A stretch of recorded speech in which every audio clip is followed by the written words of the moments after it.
Fish ponds scheme in Telangana కులవృత్తులపై ఆధారపడి జీవనం సాగిస్తున్న గ్రామీణ ప్రజల ఉపాధి అవకాశాల పెంపొందించడానికి తెలంగాణ ప్రభుత్వం ప్రాధాన్యం ఇస్తోంది.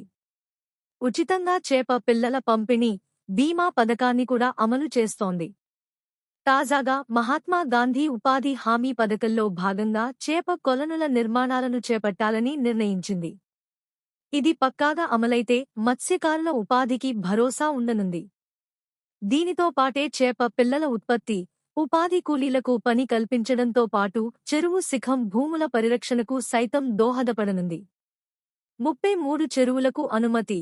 చెరువులు, కుంటల దగ్గరలో అనువైన శిఖం భూమి, నీటిని తరలించేందుకు వీలున్న ప్రాంతాలను ఆదిలాబాద్ జిల్లా రెవెన్యూ, నీటిపారుదల, గ్రామీణాభివృద్ధి, మత్స్యశాఖ అధికారులు గుర్తించి ప్రభుత్వానికి ప్రతిపాదనలు పంపించారు.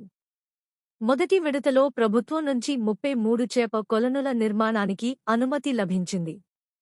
ప్రస్తుతం వాటి పనులు నిర్మాణ దశలో ఉన్నాయి.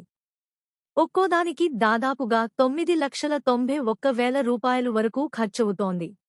అత్యధికంగా బోధ్ మండలంలో 11, ఆదిలాబాద్ మండలంలో 5, బేలలో 4, తాంసి 3, ఇచ్చోడ 3, సిరికొండ 3, బజార్హత్ను 2, మావల 1, ఉట్నూర్లో 1 చొప్పున చేపల చెరువులను నిర్మిస్తున్నారు.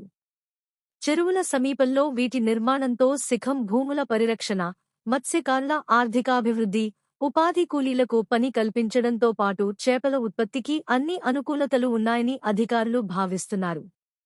ఇది పరిస్థితి. ఆదిలాబాద్ జిల్లాలో చెరువులు 476 సభ్యులు, 4,750 మంది మత్స్య సహకార సంఘాలు, 70% కొలనుల నిర్మాణం, 33